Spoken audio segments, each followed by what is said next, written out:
What's up, fellow questers? Welcome back to another episode of I Don't Believe in Side Quests, where we love to remind you that every side quest is somebody else's main quest. I'm Gabe, I'm Lauren. and we're going to do some catch up on what's been happening this week for us. Let's just start with the elephant in the room. I'm a grunge lord today. I'm really sorry about that.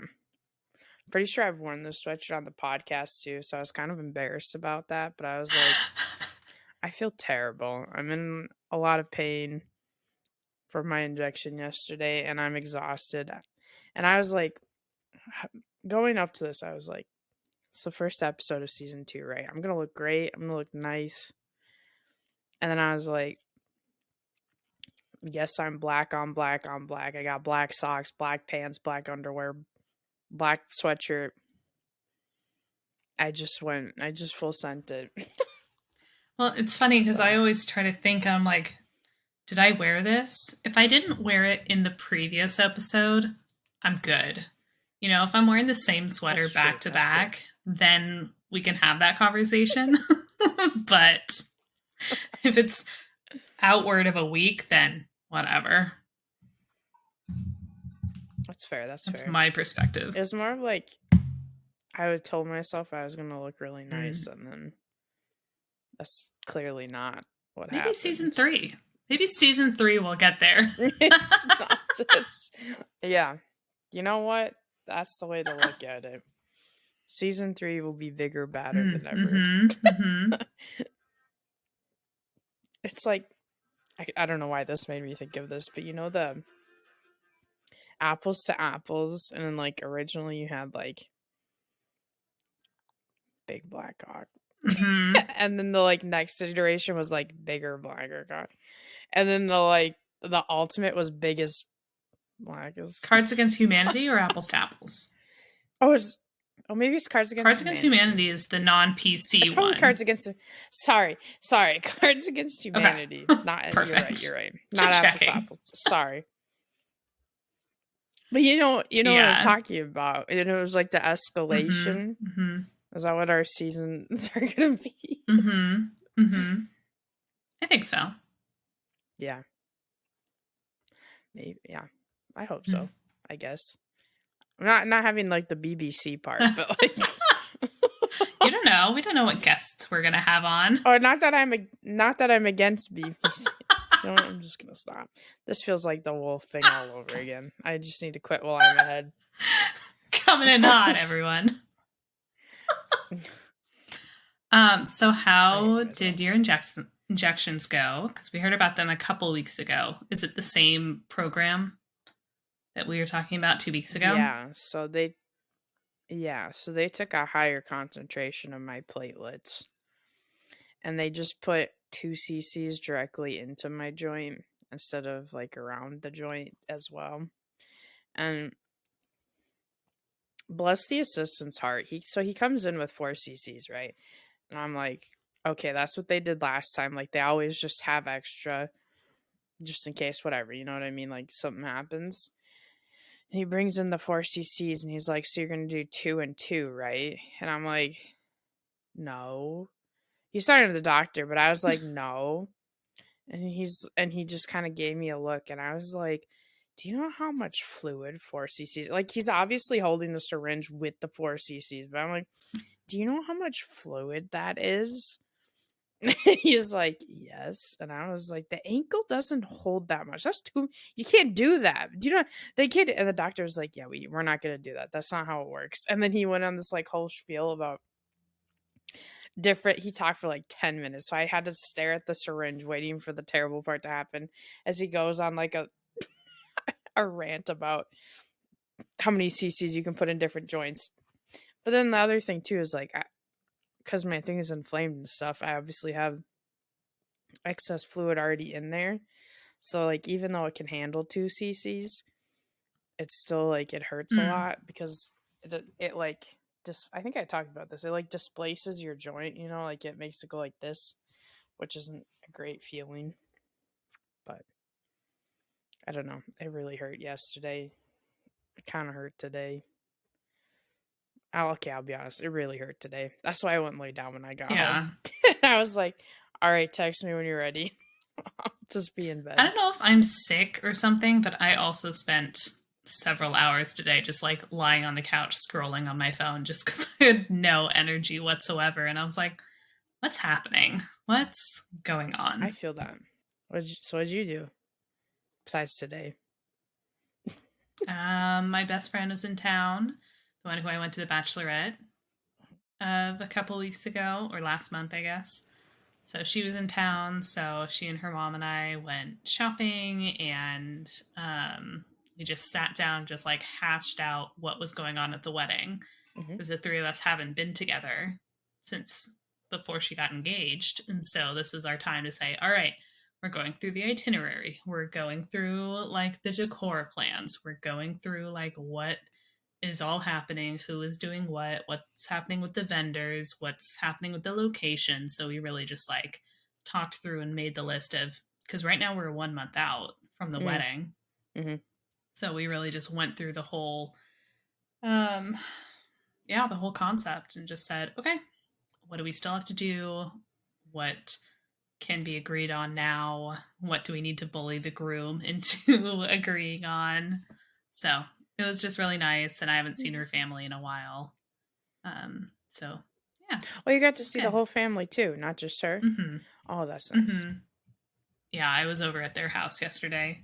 Um, so we were just sitting around the kitchen table, her and her mom and I, and Oh. um, yeah, my best friend is she was always a tomboy growing up, and Mm. so she's never been like the girly girl. So we joke that I'm the parents' favorite daughter because she was always a lot more of like a son tomboy Mm-hmm. for them. So it was just fun to see them because I haven't seen them in a while. Sometimes I feel like I'm the son my dad never had. Mm-hmm. Mm-hmm. There was this one time when my best friend and her dad were watching baseball on the couch, and her mom and I were in the kitchen right next to them, and her mom was like braiding my hair because she never let her mom braid her hair, Yeah. and so yeah, so we were just Oh, like all sitting around, just having a little time. So that's it was cute. really fun to That's see them. wholesome. Mm-hmm. So And do they we'll feel kind of like second parents to you? um kind of like aunt and uncle, I'd say. Yeah. Yeah. But we're going to go down a couple days before the wedding so we can help with setup, and we'll be staying over at the location as well at the Mm-hmm. venue. No, So we'll nice. just get a lot of good time, and they haven't really met my husband, so they'll get to talk with him. And my best friend's dad has gotten really, really into golf. Oh. So, because he's retired, so he's gotten really into golf, and my husband's getting into golf because my brother-in-law is really into golf. So they'll be able to just chit chat about that and whatever, and probably go off fish and do whatever. I like how you're So, like he's into golf because he's retired, as your husband and his brother are into golf. well, he didn't golf, and then he retired, and now he golfs 3 days a week. Because he has the time now. I know, I know. That's just funny. Yeah.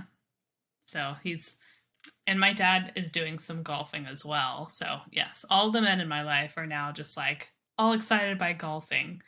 And it's kind of happened. 3 years ago, this was not happening, but now everyone's golfing. Golfers. We're a golf family Everyone's now. all in it. Oh, I know. And my sister's like going to join the ladies' club at the golf Oh my course that gosh. they live on. And anyway, yes. Oh boy. Oh boy. Wait, so how did the murder mystery party go? It was really fun. It was a really good time. Yeah. So it was a whole collection of Nancy Drew streamers, and we were in our little characters. And again, it was kind of like a Bridgerton.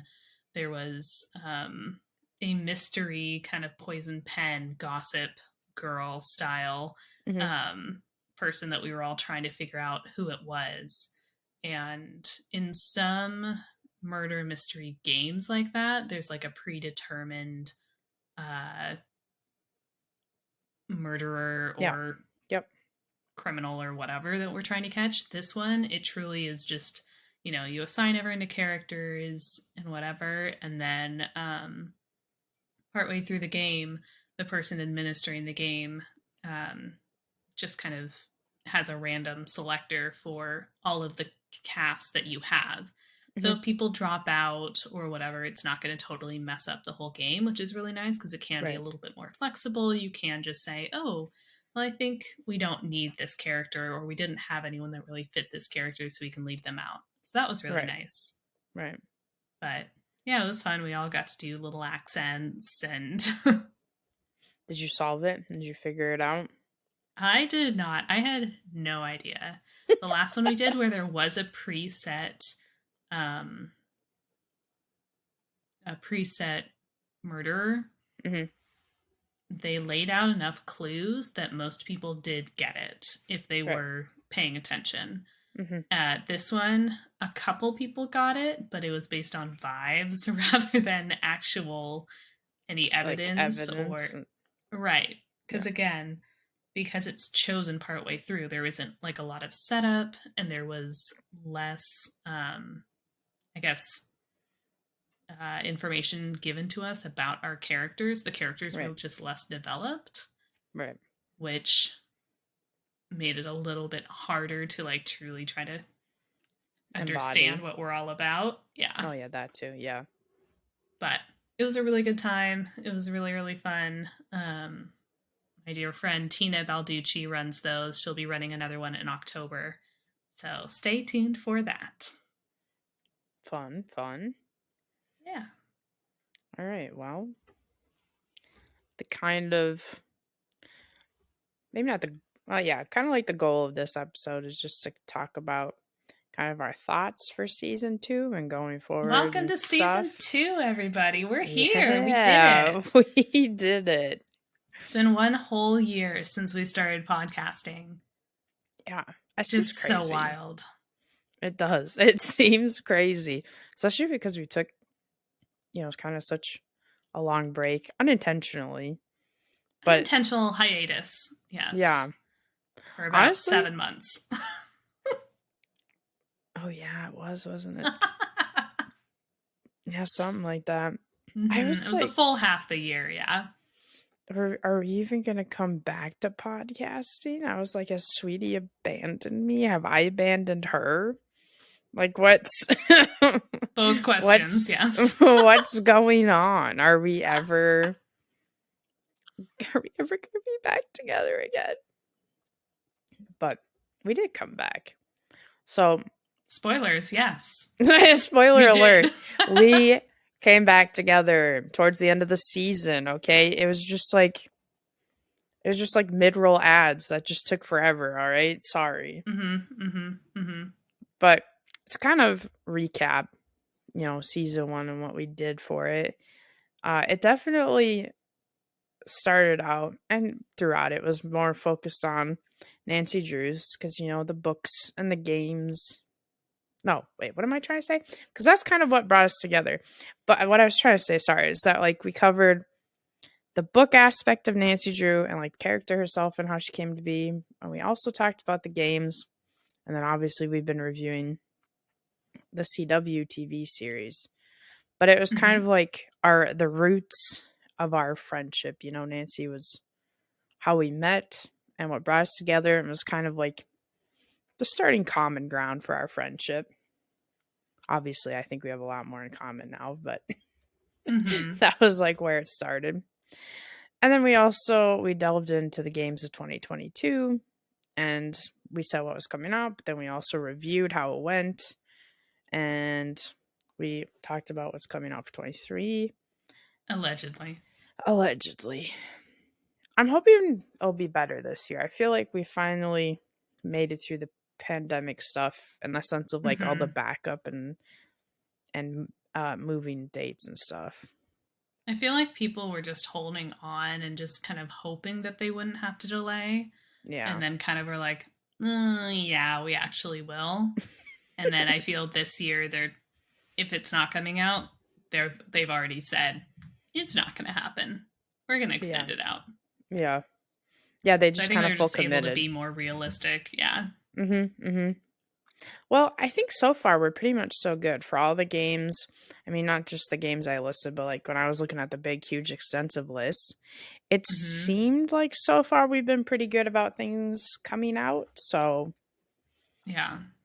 and a lot of the games we said that were going to come out in 2022 are obviously on the list for 2023. So we'll see if they actually come out.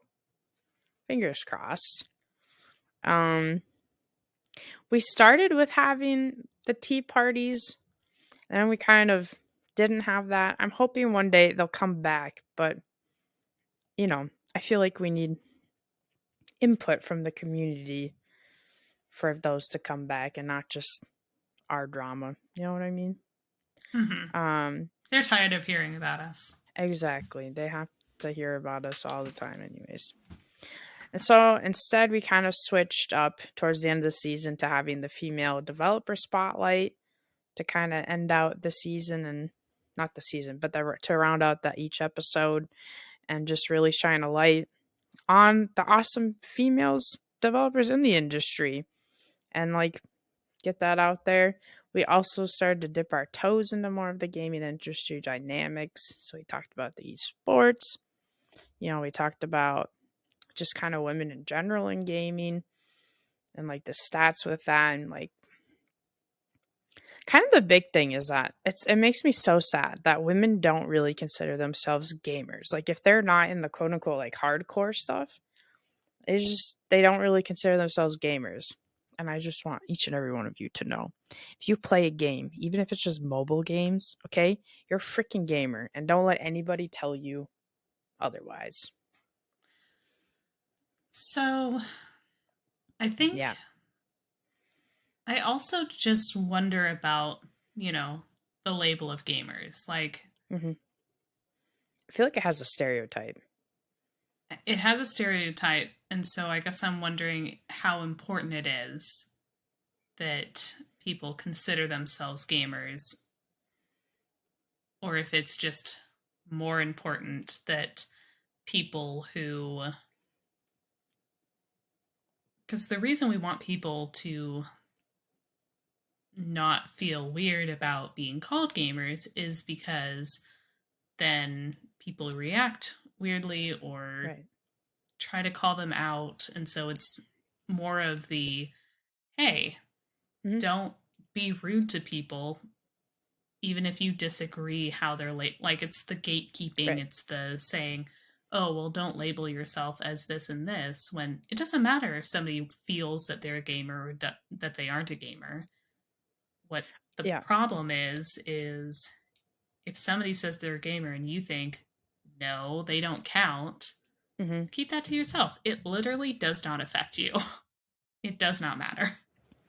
That's what I meant. I'm sorry. I was not trying to shame people who don't think they're gamers. I just mean like I don't want people to feel like you can't be a gamer or that you have to be a certain way to be a gamer. That was more of what I meant. Like if you play games, whatever it is, you're a gamer. You can If call you want yourself to a be. gamer. Yeah. Yeah. Obviously you don't have to consider yourself that. That's fine.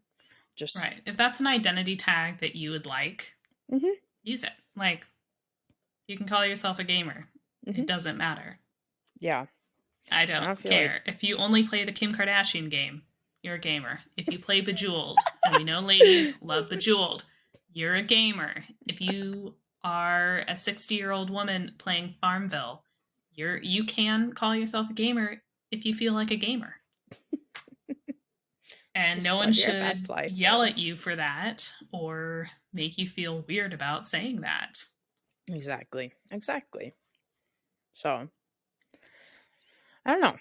Do you have any thoughts about season one? Any feelings? Any comments, questions, concerns? Just kidding. If you have I mean, I concerns, yeah, I have concerns about the industry in general because I had to learn so much about, stuff like Kick or, all of yeah. these gaming news, hot topics, pieces that I normally wouldn't really pay attention to. So hmm I feel like I am more educated and or just more aware of things that are happening that don't hmm necessarily affect me in my day-to-day life. Mhm. of a Nancy Drew gamer. Like, I don't have a lot of toxicity coming into my channel because Right. when I'm streaming on Monday night at 11 p.m., streaming a Nancy Drew game, no one can find me. No one's there. No one's like, strangers are not just walking in to be like a girl playing this game. It's like, yeah, obviously.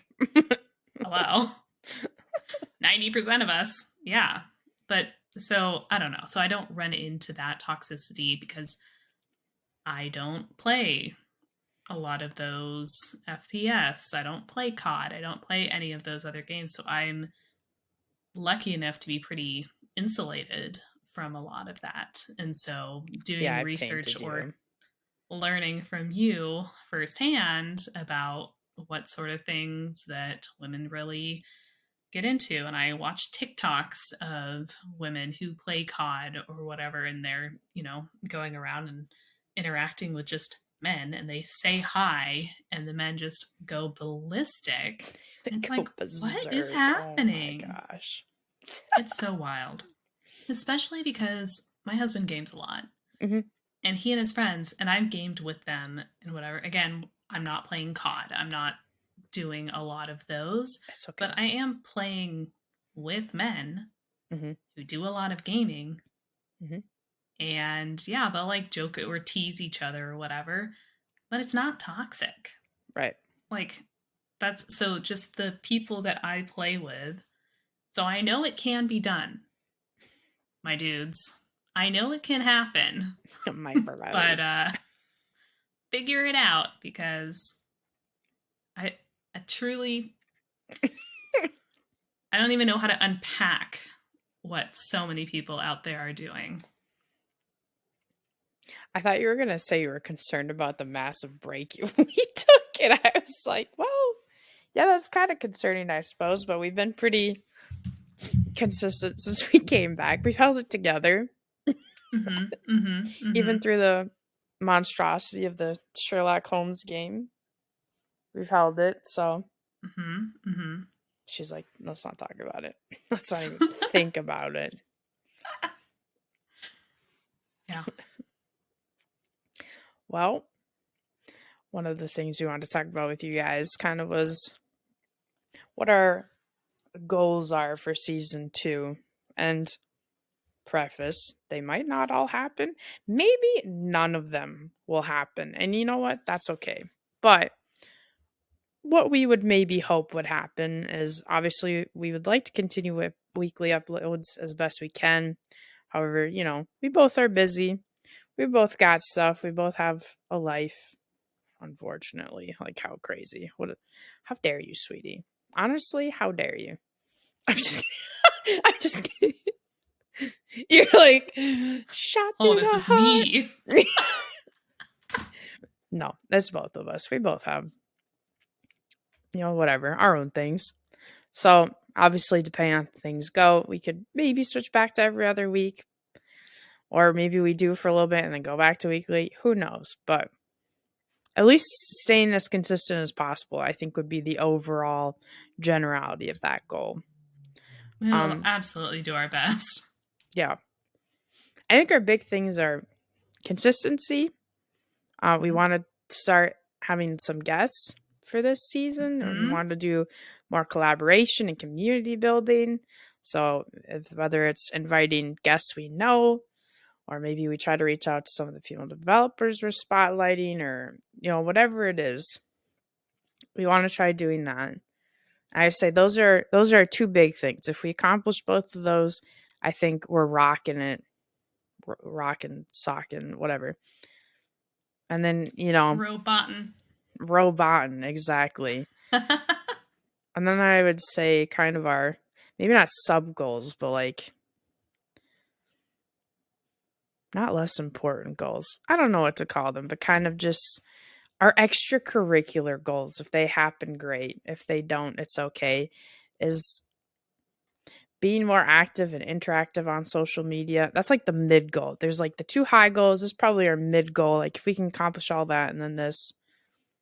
Yes, go ahead. I feel like that's part of the community building, though. That's true. No, you're probably right. Yeah, you're right. Listen, I don't know. You're right. That definitely is the community building. Yeah, well, I it's guess kind of that's the umbrella goals and then right. kind of pieces on the action items of like how we want to create community building is by being more active on social True. media, Yeah. being more consistent, uh, again, inviting on guests that Hmm. may be relevant to what we're talking about, other Nancy Drew streamers, people who work on video games, are Hmm. involved in the video game industry, so we can learn a bit more, again, firsthand Yeah. from what's going on with that, other gamers. Yes. Yes. And then this is our, if we accomplish everything else and still somehow have the time for it, potentially streaming on Twitch when we can, maybe once a month, maybe once a year. Okay, maybe we'll be those people. Who knows? Because we do have a No Side Quest Twitch. If you want to go follow that, but Once a what? year, once a year, we will get on and play 3 hours of the forest Mm-hmm. and then peace And that's out, it. and then Yeah. we'll be right back on August 12th or whatever. Okay, you laugh, but like I know some people who who do that, who kind of stream like that. Like they literally go as a retired streamer for just months and then come back and you're like, "All right, cool. Our once a year stream. What's up?" Yeah. So, I don't know. Kind of what we would maybe do for those is, play a game, maybe the forest, maybe a Nancy Drew game, but play a game together, kind of chit chat with you guys, you know, just see how it goes, see where the wind takes us. But yeah, that's probably true. Our biggest goal, community building, and then like you said, the sub stuff that kind of leads to that. Sorry, I have to scroll down. All right, but get to the nitty gritty. I actually have no idea if this is the nitty gritty, but our ideas for season 2. So the big one. Okay, Nancy Drew comes out. Fourth season comes out May 31st, Wednesday, May 31st. It's 7 p.m., but I don't remember what time zone. I don't think it was mine. Maybe it is. It starts at, I think, 7 p.m. CST, Central Time. Does it So, come out on HBO Max? no, it's a CW show, isn't it? What do we watch it on? I watch it on TV.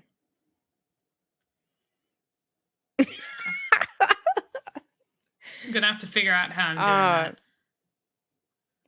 I mean, I think I could share my screen with you. I wonder if there's a You nice want to? bar nearby that I could go by and be like, "Hi, can you turn on the Nancy Drew show for me, please?" What else are you doing on a Wednesday night? Karaoke? Okay. Okay, buddy. Okay. Is HBO Anyway, Max how you watch Nancy Drew? yeah, it's the only reason I got HBO Max, and HBO Max has a lot of great stuff.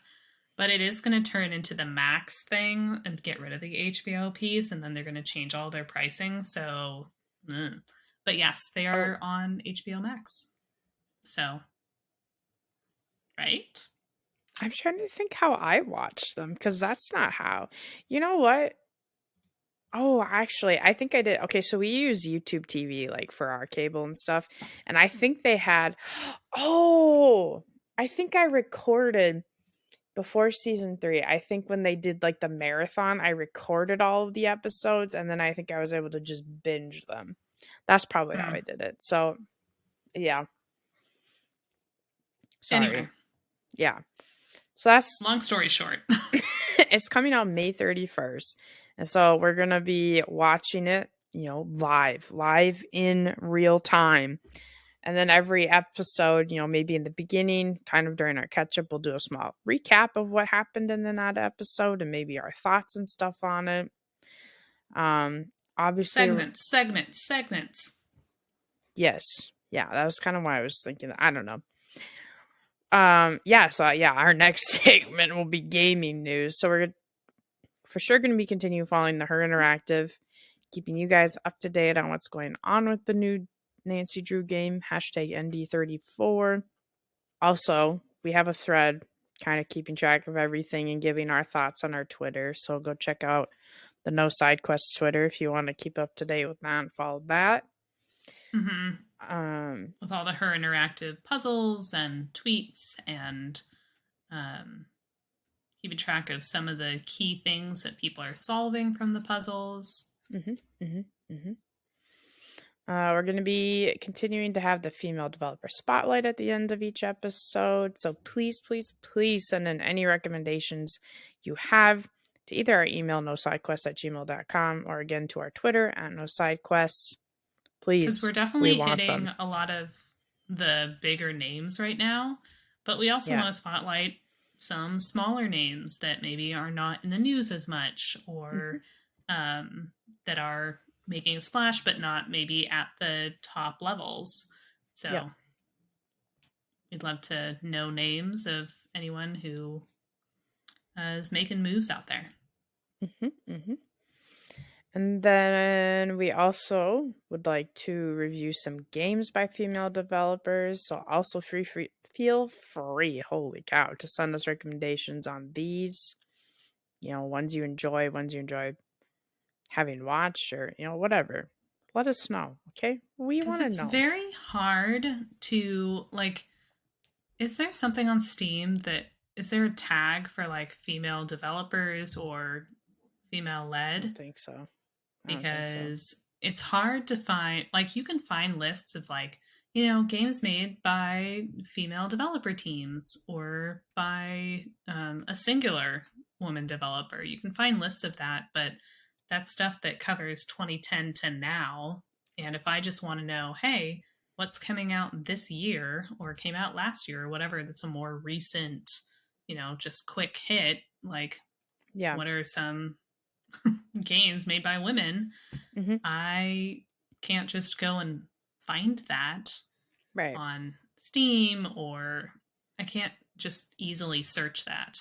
Right. Right. So it's picking through and it's being lucky if you can either hear about it or otherwise find out about it. So if you guys have any recommendations or suggestions on where to be finding those, if anyone else is keeping a list, would love to know, because we want to be playing those games and we want to be learning about those games and highlighting those games and saying, hey, Yeah. here are games by women that are coming out. And they rock.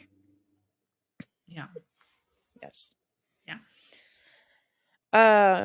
So kind of going with the Her Interactive, we're going to try to start staying more up to date and covering, the gaming news and hot topics and just staying In more general. current, yeah, in general, and talking about that with you guys.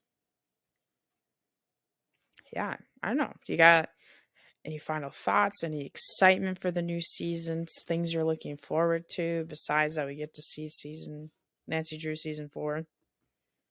Yeah, I'm excited to be kind of playing more games and talking about more games. I think that's going to be really fun. I know the Sherlock Holmes game that we just played was a bit of a rougher topic, but in general, it's fun to play it and then have a podcast that we can Yep. just sit around and chit chat about how it went, how it was going, because that's kind of what we do on Twitch, right? When Right. we're playing the game and we're talking through it, and we can kind of recap our thoughts. But it's nice to be able to do this for games that are larger or just have time to think about how we feel about it instead of reacting in the moment.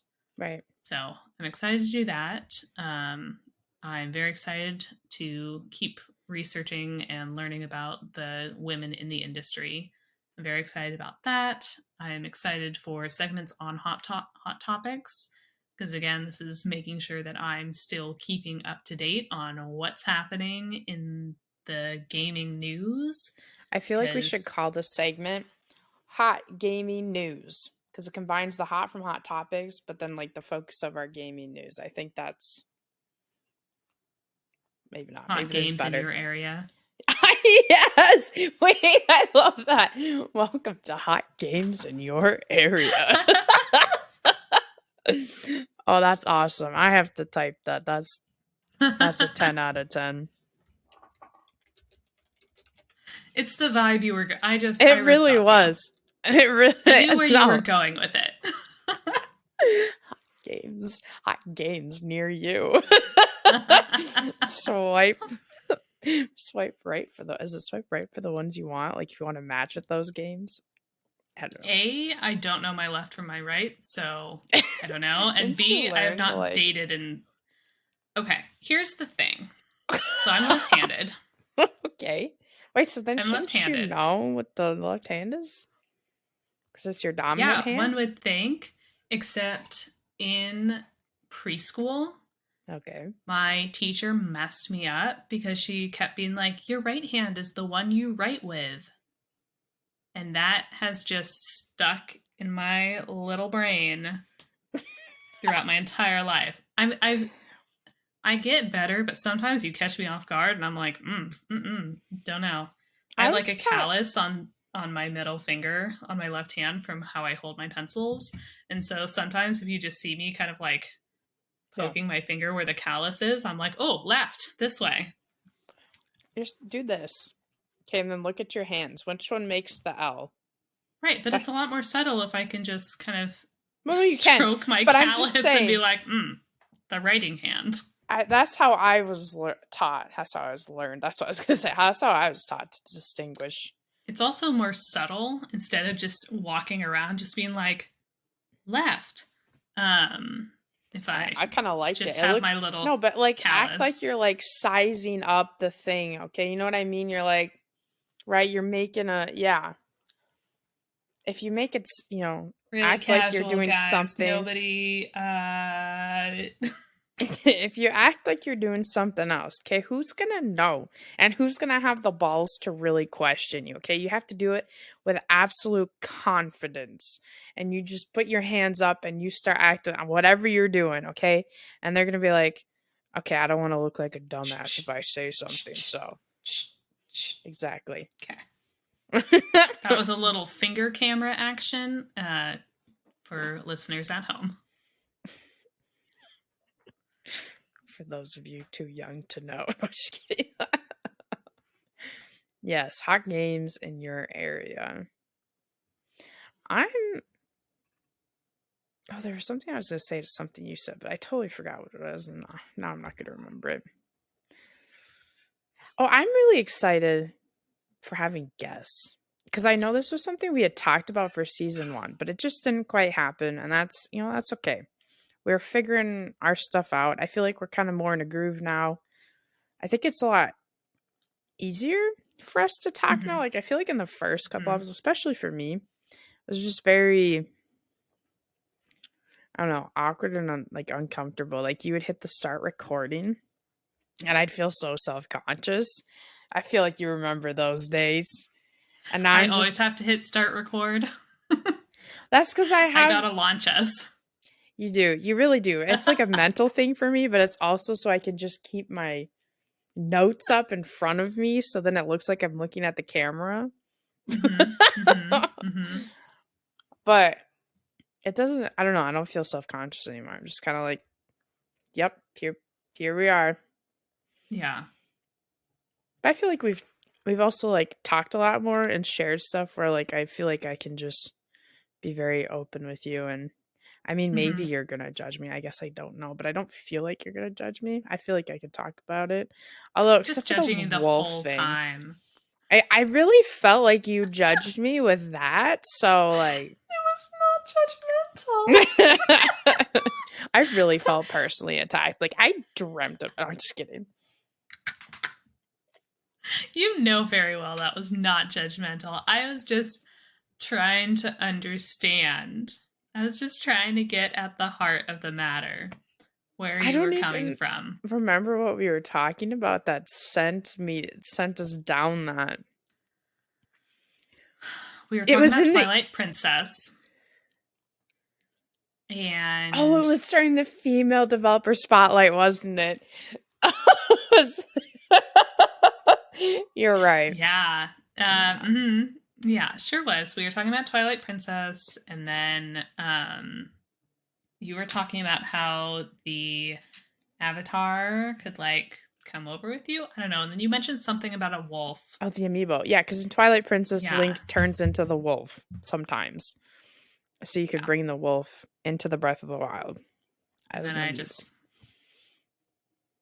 And you're had like, the are you flash of a wolf brilliance girl? that you were a wolf girl. And I I would still don't think I was proven wrong. I would just like to say, okay, if you turned into any other creature too, okay, I still would have thought that was as equally as exciting. It was more of the Oh, yeah. concept that you could bring a character from one game Hmm. to this game, and then it was with you, and you weren't alone. But yeah, you know what? Whatever. You know, we don't have to go into it. It's fine. Oh, I remember what my thought was. Hey. Mm. I feel like what made okay, so just so you guys understand, the the brilliant Sherlock Holmes idea, first of all, I'll accept the fault. It was mine. And it was that we would have a week to play this game and then do a recording on it. And it would all be fine because she streams and I stream. And so, you know, like whatever, you can just stream the game and that covers it's two birds with one stone. Okay, both of us had awful long weeks. And my thought was that I feel like what made it so much worse was that the game was so dark and had the like dark, heavy stuff. So like you come home and you just feel well, okay, obviously you don't come home, but you know what I mean. Like you get off of work and you're like, oh, and then the game you go and play makes you go, oh gosh. And so I felt like it made it that much worse. So you know what? Maybe the next game we try to do, we find a happy one. And don't try and do it in a week. Mm-hmm, mm-hmm, mm-hmm. That was my thought. Anyways, not that brilliant of a thought. It's a good note. It's just, yeah, that dream haunted me. That dream. That game haunted my dreams. Oh, good. Oh, good. I tried. Anyways, you know what? I'm not stop. I'm going to stop myself before I dig myself another hole. That's it. You know what? That's it. We're done. That's all you get for the season. That's all you get to know. Okay? Tune in next week to know more. Let's just go into the female developer. Okay. So we've got, for our female developer spotlight, we're talking about Jade Raymond, who, speaking of people who are just top of the industry, top dog names, Jade Raymond is a Canadian video game creator, and she led the creation for the first Assassin's Creed game and was executive producer on the second Assassin's Creed game. So that probably just really just launched her in. She graduated from college in computer science, so she knew that that's the direction she wanted to go in. She's in her late 40s, so that was still, you know, happening pretty recently. She first worked as a programmer for Sony, where she was helping in the creation of Sony Online's first research and development group. And one thing about Jade is that she was involved in a lot of creations. Like there's a lot of studios that she created. So everywhere she went, she was a creator. She was doing new IP. She was creating new departments. She was creating new teams. It truly is incredible how much anytime any company had her, they were like, amazing. Here are a bunch of resources, go off and make something incredible, and she would do it. She was a boss girl. Sorry. Yeah, it's incredible. All the things that she has done so far. So she was in that creation. Sorry. I was gonna say I wish I had that. I don't know if motivation is the right word. Willpower is not the right word. I don't know. I wish I had the gumption to do that because I've tried to be more confident where I work now and kind of lead things and change things and all of that. But I get so nervous to like rock the boat or like upset anyone. Mm. Well, And and that she might was, be go ahead. the environment that you're working in as well, True. because there's some environments like probably in the early 2000s with the Sony Online's research and development group, or people are placed into these as kind of think tanky, kind of figure stuff out, make something cool, we'll give you Right. resources, and we want you to be in this creative mindset and generate ideas. Right. So I mean, if that's your job, then go do ideas. And she Exactly. clearly has a lot of really good ideas. I'm just saying environment is really, and especially working environment, coworkers, Is that your leadership. human resources talking? Yeah, it absolutely It's true is, though. because It's true, but the environment totally affects how you feel, yeah. the kind of work that you produce, the Hmm. quality of work, and absolutely affects your confidence Hmm. in what you're doing, how you feel about making recommendations on changes. It can affect you wanting to make changes, or if you're just Right. like, you know what, there's no point in trying to make this better. I'm just going to like ride it out, or Hmm. just, I'm just hanging on for your dear life. Like, there's so much that having any sort of constricting environment or leadership can totally just derail you, or just um, keep you, yeah, not wanting to Yeah. rock the boat. And I'm not saying that's the environment you're in, but No, I'm I just get what you saying, mean though. yeah, Hmm. that absolutely affects you. Yes. Yes. Sorry. Continue. I didn't mean to interrupt. So she worked for Sony. She went over to Electronic Arts the first time, where she was a producer for The Sims Online. So again, she's in a lot of, so she's a video game creator, not developer, right? So she's involved in a lot of the creation, idea, leadership of, and kind of overall strategy production of these games. So she was a producer for The Sims Online. Then in 2004, she started working for Ubisoft, and she's again Canadian, so this was in Montreal, and that's where she led the creation of the Assassin's Creed games, and then was executive producer on the second one.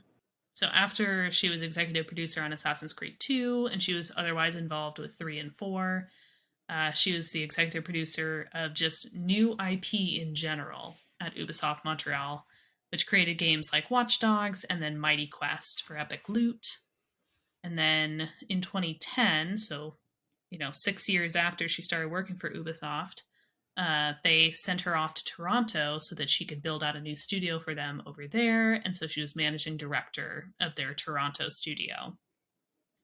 5 years after that, in 2015, she went back to Electronic Arts and then formed a studio for them, Motive Studios. And then she was also put in charge of another studio down in California. So she kind of, had her Canadian stuff, and then she had a studio in California. And then in 2018, she left all those studios. And a few months later, it was announced that she was joining Google as a vice president. And Google announced that she was heading up their Google Studios Stadia Games and Entertainment, so she could create content for their streaming service.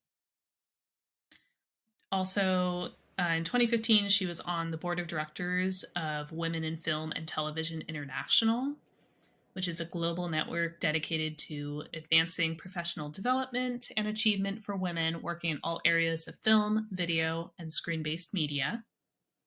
So I thought that was really cool. I know on their board of directors right now, they typically have, a handful of women from each region.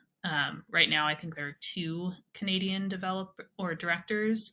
So I don't know if she was part of, those, a small group of Canadian, or if she was down with the US. Probably the Canadian one though. Um, let's see. Oh, in 2018, when she was joining Google, she was joining the board of directors for the Academy of Interactive Arts and Sciences as well. So she's just joining boards all over the place for video game and media leadership. I had a couple quotes from her from an article in Games Industry Biz, where that was in 2018, so around this time. And she was saying, in the traditional action adventure game, there was the developer thinking, what story do we want to tell? What is the maze or the puzzle we want to create in each level? And as a player, your job is to enjoy the story. But as a rat in the maze, find your way to the cheese, she said, focusing on the genre that Assassin's Creed helped push forward. So it's an interesting mentality of them creating this whole maze and then just kind of nudging or otherwise rewarding their little rats that were going around searching for little nuggets of cheese to try to make it to the end of the maze game. So I just thought that was fun. And then when she was moving over into Google, she was talking a lot about games and how games have become more social, how Mm-hmm. they were moving away from more of that typical, almost kind of like a movie where people were more passively receiving or were just watching the game and then putting in their things. But she was talking about how she thinks the big question is now, and the exciting question for me is how does that experience become social? How do players not only get to create their own story, but how do you have those stories be social and how do you share them in a meaningful way? So that was kind of what her focus started turning towards as she was seeing a lot of the popular games. And again, this was 2018. So this was even pre COVID, which is really when social games and interacting with your friends really became a top priority for a lot of game companies. So she received a bunch of awards in 2018. There's the Develop Vanguard Award, where they recognized her for her trailblazing endeavors across her 20-year career. She received a Pioneer Award from the Fun and Serious Game Festival, which is adorable, recognizing her contributions to the industry as a producer of games that are considered a turning point in the industry. She was one of the few video games executives named in Variety in their 2018 and 2019 list of 500 most influential business leaders shaping the global entertainment industry, which I thought was incredible. Yes. I'm sorry. I want to circle back for a second to what you said about why do you that you said it became a top priority for developers to have a more social. Do you mean like when you say social, you mean like multiplayer? And ways to play with your friends, like Among Us. Was Among Us really because of COVID though? It became really, really popular Oh, because of COVID, right. because of COVID. And then I feel like there's so many new games coming out. I mean, even just talking through all the games that you were calling out, they were coming out in 2023. So many of them were like, you and your four friends go off and do these things. And I guess I just feel like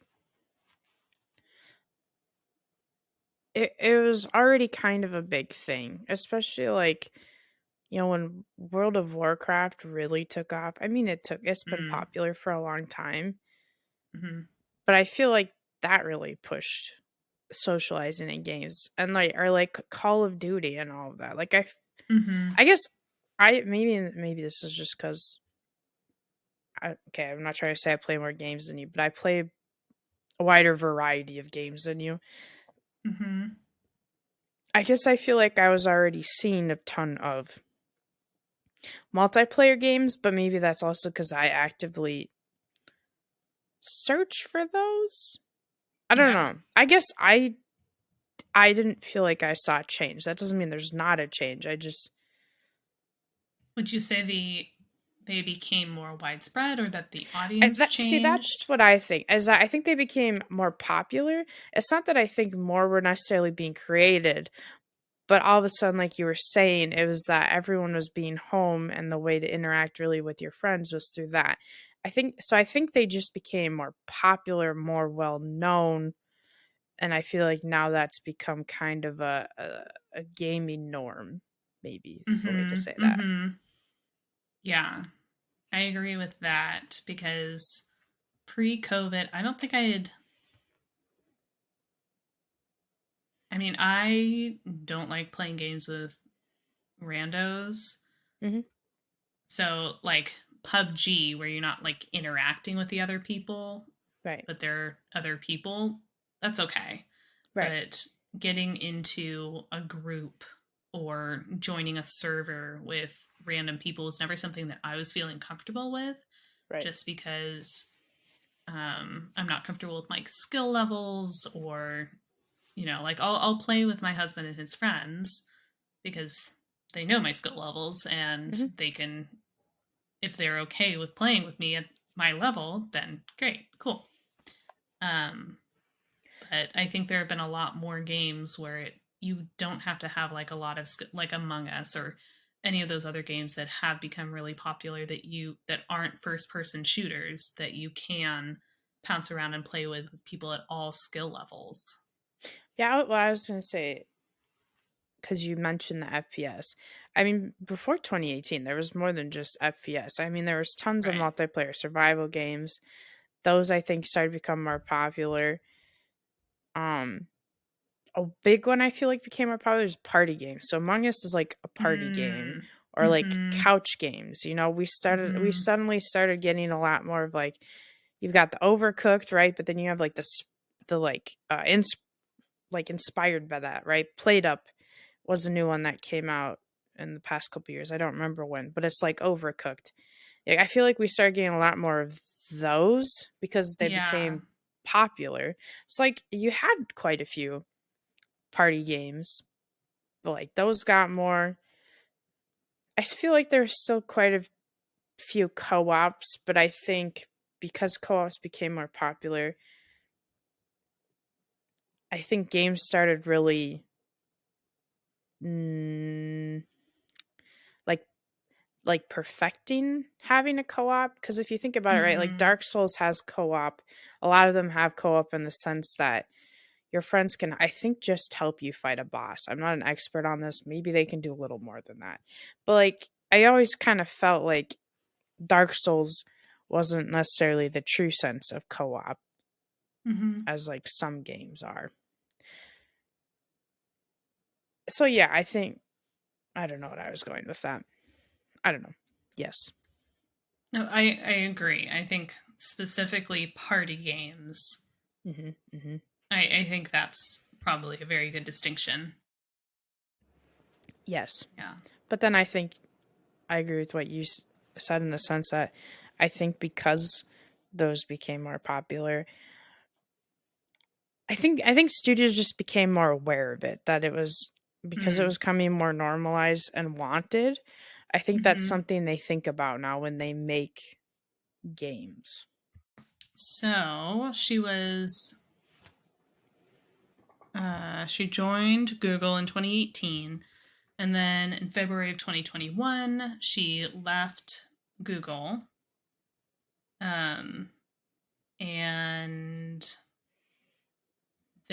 Google was announcing that they were winding down Stadia Games that she was heading up. And so she left and founded a new studio, Haven Studios, which was an independent development studio. So that was the first time that she was off doing independent studio things, which I'm sure was really exciting for her. And Sony Interactive Entertainment was investing in the studio.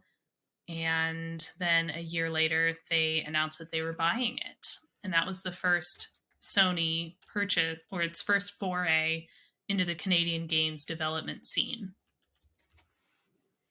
So Sony definitely was just like all about her. Yes. Oh, sorry. I had okay. Sorry, we kept you kept talking about the Stadia games, right? That what Google tried to do, and I remember when that first before it first came out. I don't remember what site I was a part of, but stuff I had done with my stream, Google gave me sent me an email asking me if I wanted to be a part of like the beta for it and all of that. I didn't do it, but like I remember when it came out and everyone was like, I feel like a lot of people were saying it was going to be really big. Like they thought it potentially could be really big. And so when you said, so I, when you, what What did you say? happened with it?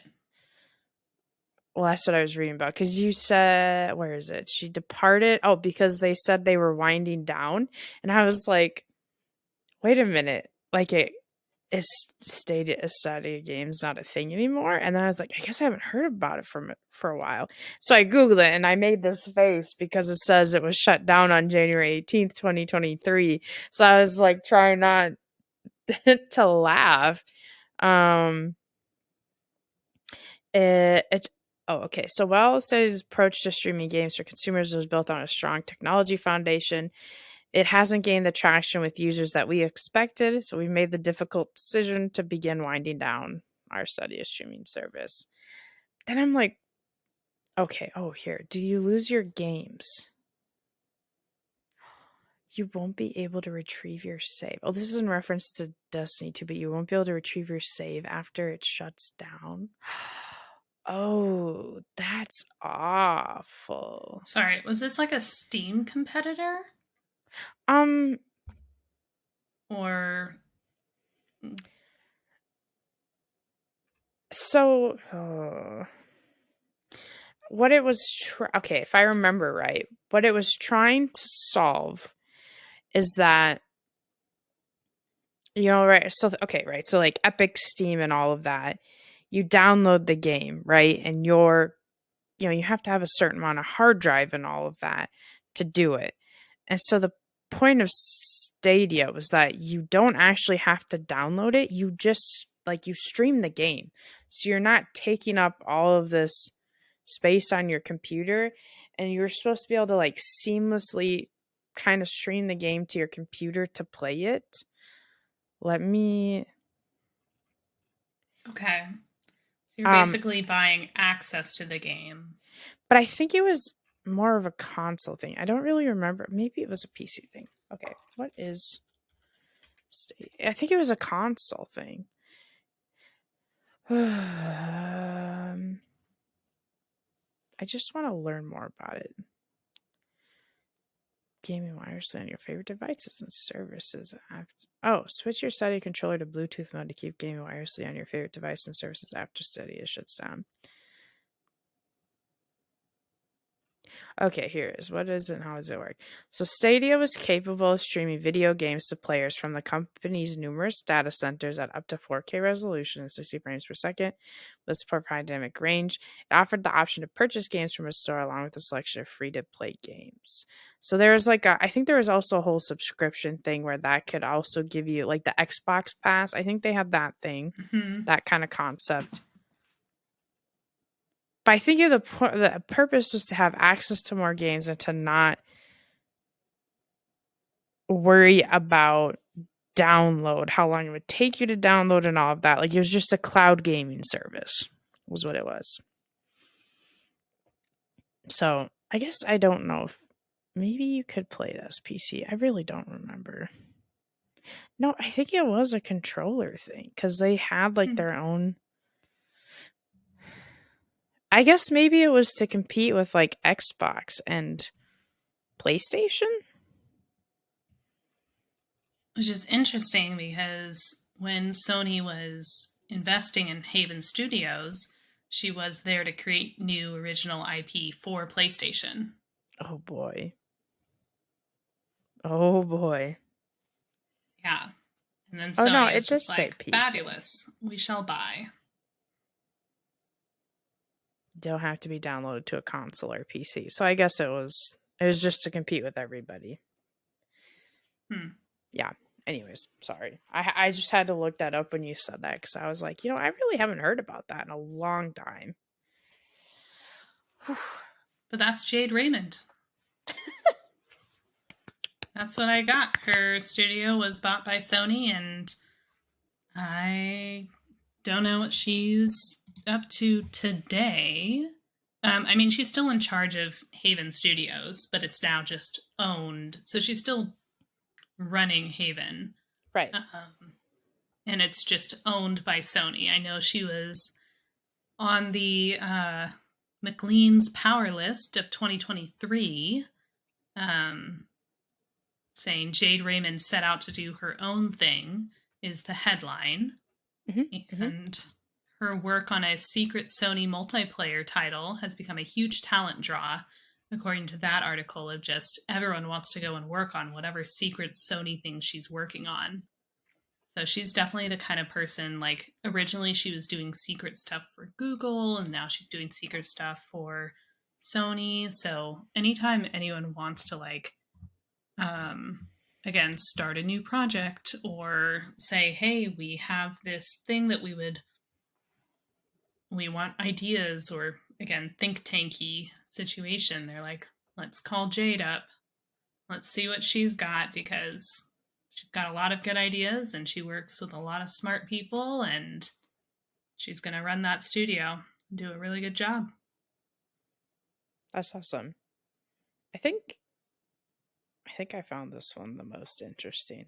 Not that the others weren't interesting, but I think I found this one the most interesting of everyone we've learned about so far. But maybe that's because I wish I had the balls, had the cojones to do what she Mm. does. I feel like that's what I wanted to do when I was younger. Like that kind of stuff, that's what I wanted to do. Well, because again, she's not a developer. So, like, she's Right. not, I mean, she knows probably how to do a lot of computer things, but she is more on the idea, leadership, concept side. Hmm. So it's helpful if you know kind of the how, as well as the why and the what, Yeah. but I wouldn't say it's necessary. No. Well, that's why I did engineering and business was because I wasn't sure if I wanted to always be an engineer or what I wanted to do, but wanted to be a project manager and work Mm-hmm. more specifically with engineers. So I did the engineering to also like to know, to understand, but also because I like to work with my hands. Mm-hmm. But just so I could talk to them from the perspective of like I actually understood what they're saying and I'm not just like I don't know. Yeah. Because I think I've said this before, but my dad just always talks how he gets annoyed talking with some of the business people sometimes because they just don't understand IT or like the higher ups. And Mm-hmm. so it's hard to talk to them in a way that they understand or like they'll think they understood and then they really didn't. So then they'll like relay information or say stuff and it's not right, like it's inaccurate because they didn't understand. Well, and that's also a problem on the, I'm not saying it's your dad's problem, but I'm No, saying yeah. there's also a problem on the tech side of being able to say, hey, this is why this is important, or otherwise convey that Yeah. information back up to the business. Yeah. So to get them on the same language field of, maybe the business leaders don't need to know like the nitty gritties, but they Right. need to understand like what's the issue and like what's important and what needs to be changed and what Yep. is the need, so that they can go and try to like grease wheels elsewhere and get Hmm. things, so that they have the resources or the skill sets or the people or whatever that's needed to fix it. Yeah. Yep. Yes. Well, I'm really excited. I'm really excited for season 2. I As much as I loved the last season, I'm kind of glad to be shutting that chapter and starting a new one. I'm hoping this will, you know, reinvigorate us and really get like our creative juices flowing and like feeling good and like Mm-hmm. we've got this. Not that we didn't have it before, but I don't know. I feel like there's just something about closing one door and opening another one. I've always feel like it just kind of gives me a boost. I'm like, okay, I am ready to go and conquer this. So I'm really excited. I'm excited to see what we pull out of our hats, what we pull from under our sleeves. What do we have up our sleeves? I don't know. You know, I'm definitely also going to be dreaming of hot games in your area. It's going to like show up on my phone in my dreams. I'm going to be like swiping on games, hot games near you. Mm-hmm. Yeah. Yeah. I'm super excited. And honestly, I am really grateful that when I asked you if you'd ever want to do a podcast, you said yes. I'm really grateful we embarked on this journey together, through its ups, through its downs, through its all arounds. So thank you. I just want you to know, Lauren, I really appreciate you. Thank you for doing this with me. Well, I appreciate you too, because I know we've talked about this, but I had also, thought, I love to talk, obviously. So doing a podcast was always something that was appealing to me. Mm-hmm. But I think it does just make sense that we're doing it together. Yeah. I think it's a good fit of personalities, knowledge and thoughts and opinions and dialogue.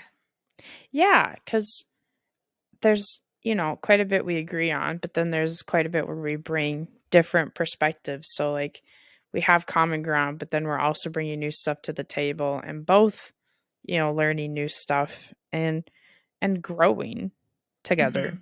Mm-hmm. I think that's huge.